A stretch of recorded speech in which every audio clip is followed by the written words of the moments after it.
Hey everyone, and welcome back to the 30-day energy boost. We are on week 3, and thank you, by the way, for all the personal messages and comments I've been getting.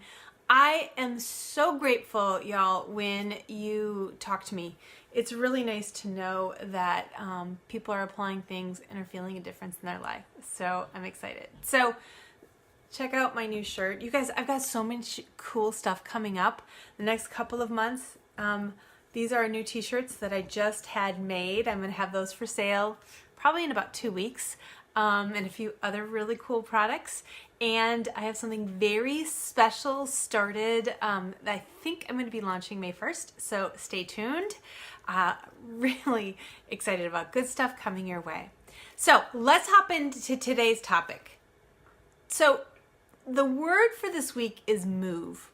But I have to say, I took some license as I began to really think about what I wanted to talk about this week and what I wanted to get across. It really was more than just move. I really had thought about moving as, moving your body, exercising because it gets you energized. But it's really more than that. It's really about beginning to handle your stress well. So I wanted to share a story with y'all. I'm guessing many of you haven't heard this story. I don't tell it all that much anymore, only because it feels like a lifetime ago. It's 30 years ago that this happened. But it is one of the reasons I do what I do. So when I was 21, I was really sick. I was really sick for about 6 months. I was a junior in college, and I would wake up one day with strep throat, and I would take antibiotics, I would get over it, and 3 days later I'd feel better, I'd feel great in the morning, and by night I would be sick again with something else. And this went on for six months. I didn't have one full day of being healthy all day. And at this time, I was at Dartmouth. I was at a really rigorous college. And the last 3 months of my time, I actually was in DC doing this intense internship. I actually held 2 paying jobs, and the internship was unpaid. So I was 3 jobs. I was doing about 100 hours a week, sick all the time. Just kept getting sick. Finally, my parents said, that's it. Actually, no. Finally, I was hospitalized.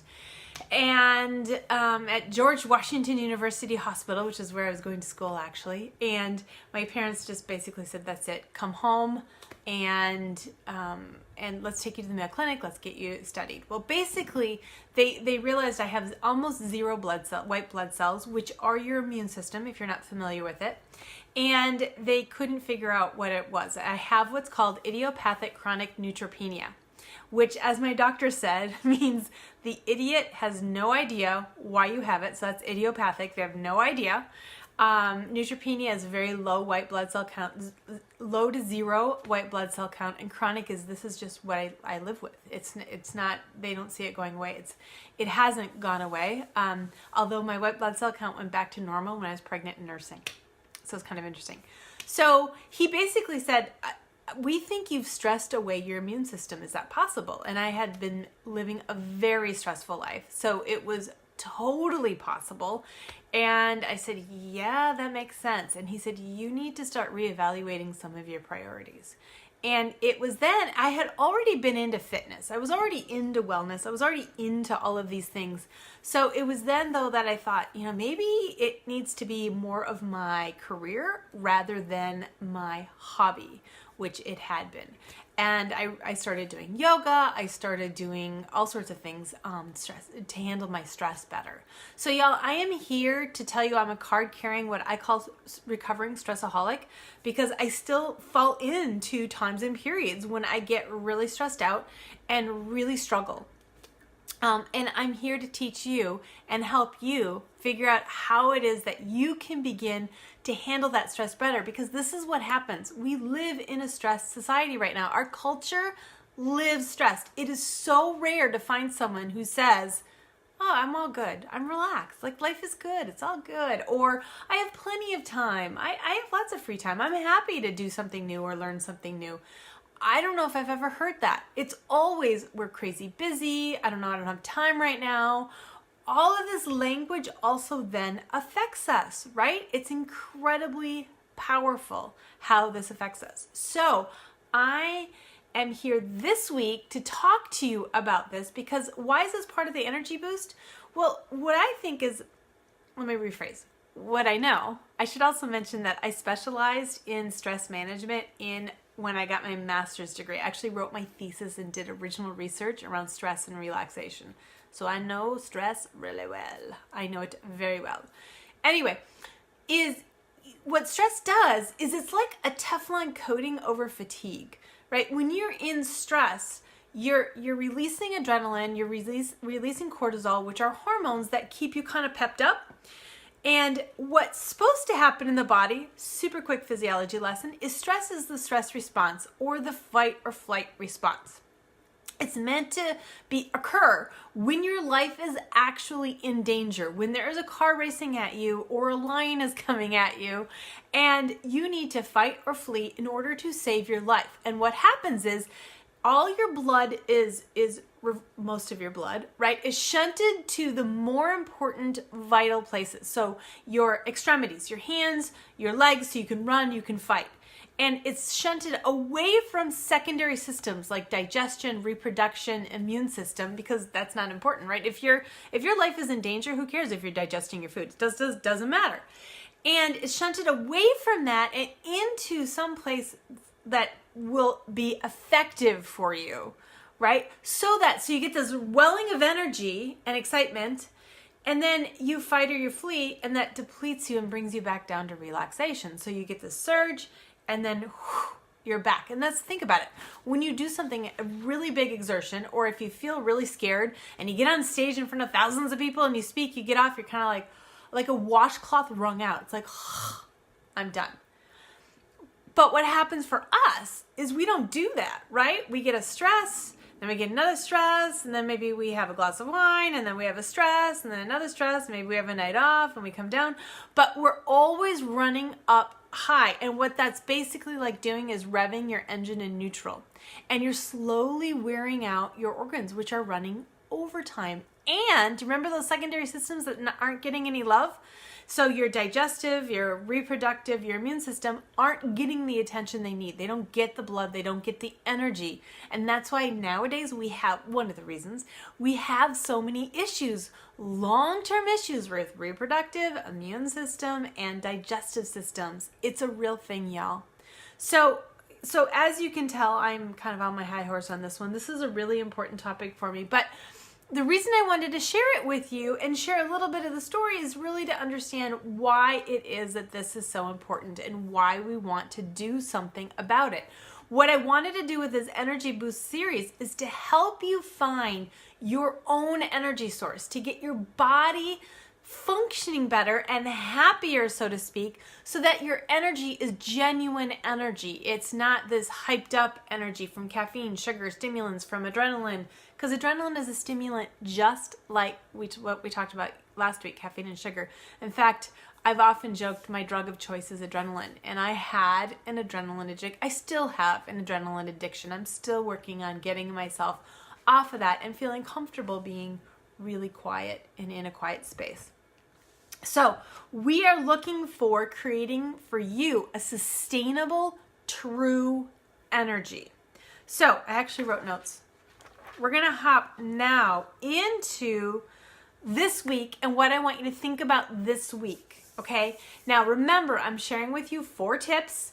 Your job is to pick one, even just a fraction of one, and commit to doing it for 3 days in a row to see how you feel. If you're doing it with us live, we start Friday. We do Friday, Saturday, and Sunday.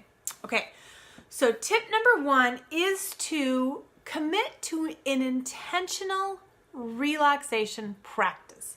So something that helps you get back down into your relaxed state. Here's the thing about stress. Especially if you're experiencing either chronic, prolonged stress or you experience something that really traumatic. So I have a client who actually experienced her son going through something really hard in the fall, and she still remembers getting that phone call and just feeling that flare of stress, and then the weeks that ensued having to deal with it and the fallout and handling all of that.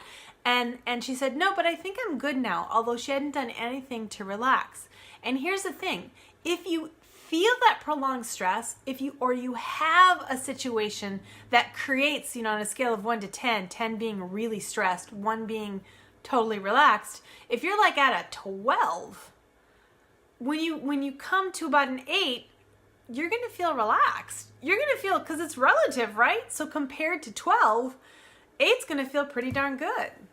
But you're far cry from 1. You're still racing. And here's the thing about the body. You have to do something intentionally to help yourself relax.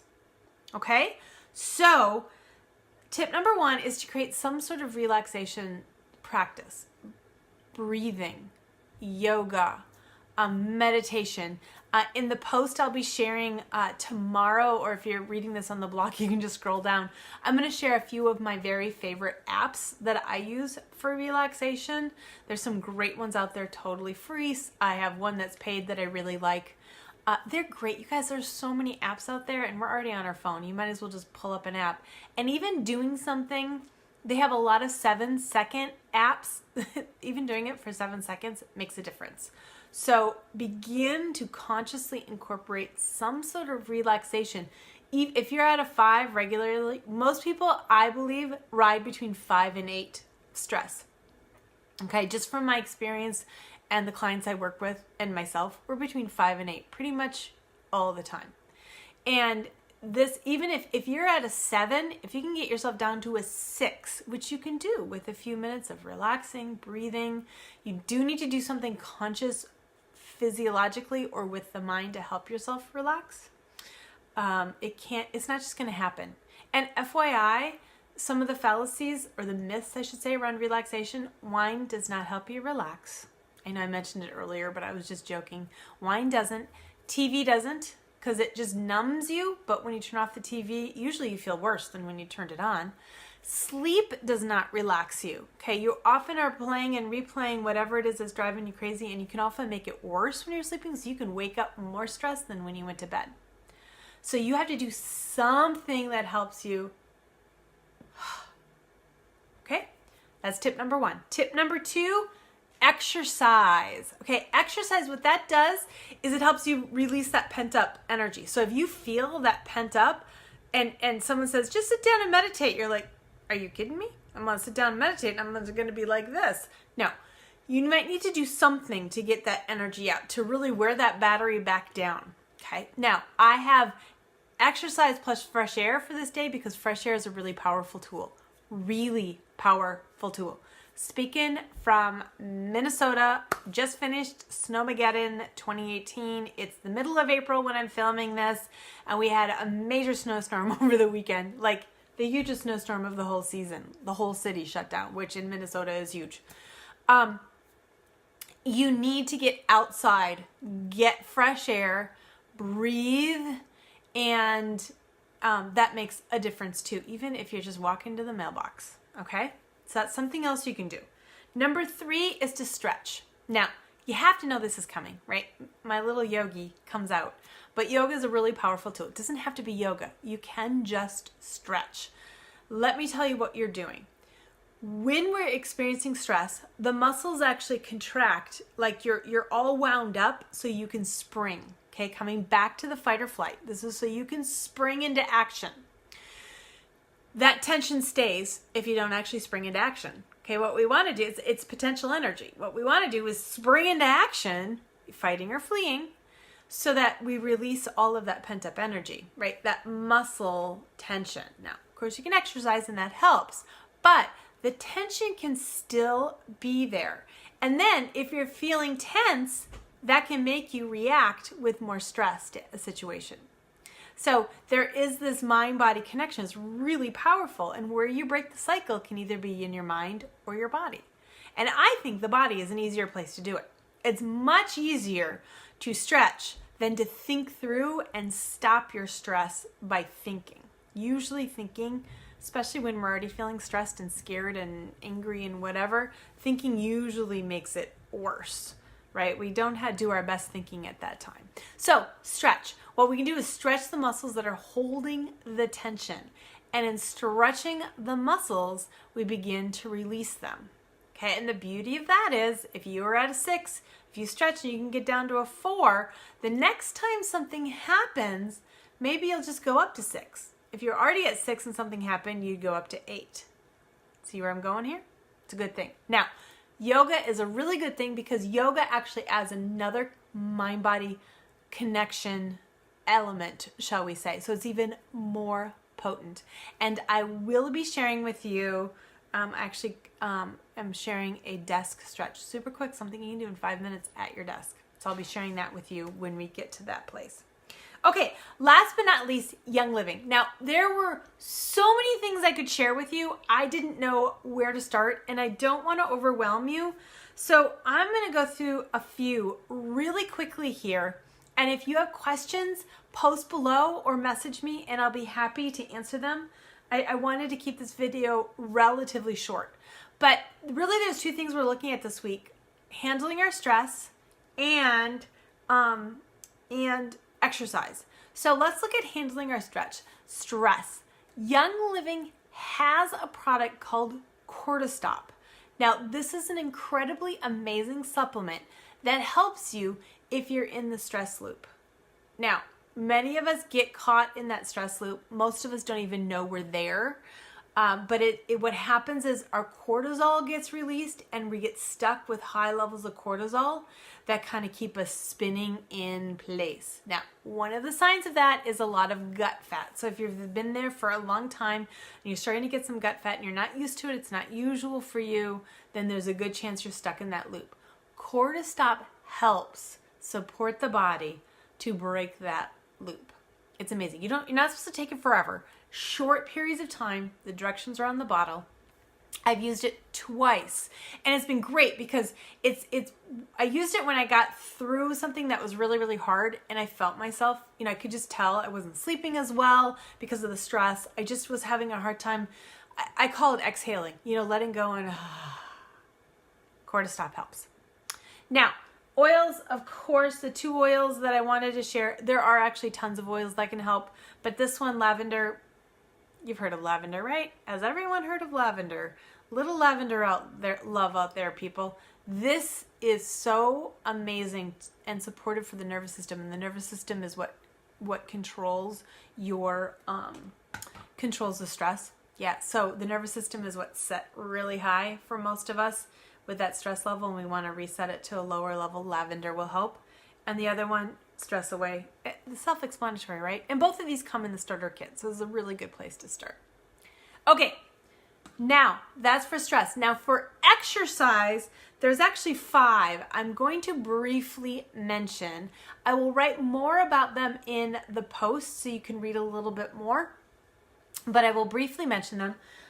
The first 2 is Ningxia Red and Nitro. Y'all, we've talked about this. This is where I would start. Can you see it? There we go. This is where I would start. Okay, these are amazing. Antioxidant drink, and this is it's actually for physical fitness and cognitive fitness. So it's great for the brain, but it also gives you a little burst of energy before your workout, which is fabulous. There is also Amino Wise. Okay, now this one, I've had it on my shelf. It was released at convention in June. I had it on my shelf until about a month ago when I started, and I hadn't tried it. My sister told me about it. I was thinking Amino Wise is amino acids, other good stuff. Again, I could talk about this all day, and I don't want to take up too much of the time. But it's a synergistic complex of amino acids and antioxidants that help with fatigue and enhance muscle recovery during and after exercise. Now, my sister told me about it because she does this intense boot camp, and she said, I recover so much faster. And she said, when I walk up the stairs after doing it, I don't go, I have the strength. And that I understood. And I just about 3 weeks ago started teaching this really intense exercise class. And it's this HIIT sculpt, so it's high intensity sculpt. And I need to recover quickly because I'm also I teach 6 classes of varying degrees of difficulty all week. And so I need to recover quickly. And I love it. It's incredible. The next one is Powergize. This is a supplement. It was actually made for men, but anybody can use it. And it gives you energy. So it's actually a really nice supplement for energy anyway, okay, which is what we're talking about. All sorts of goodies in there, lots of supportive stuff. Ashwagandha, which is an Ayurvedic, well, it's just an herb, but it's used a lot in Ayurvedic medicine, sort of a all well-rounded, anybody can use it kind of herb. And finally, Pure Protein Complete. Okay, if you are a smoothie eater, be really careful. Hidden sugars and fillers resound in smoothies. Pure Protein Complete is amazing. Well, Young Living has 4 different smoothies. Pure Protein Complete is specifically for exercise and energy. So it actually has ingredients in it that help your body at the very basic level build energy. It's pretty cool. So it's good stuff. All right, guys, that is it. Those are my 4 tips. Relaxation, intentional relaxation, exercise and fresh air, stretching, Young Living, all sorts of goodies for Young Living. If you haven't started with Young Living and you're ready, let me know. I take 10 new people in my community a month right now because I like to give you lots of personalized help. I have space for 4 more this month. I would love to help you take the next step. I give lots of personal support and welcome goodies and all sorts of good stuff. And then you can join my very exclusive online oily group.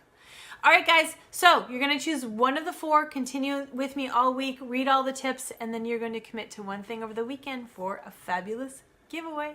Have a great day, everyone. Thanks for joining me. I hope this helps you ignite your life to step into the extraordinary life that's waiting for you.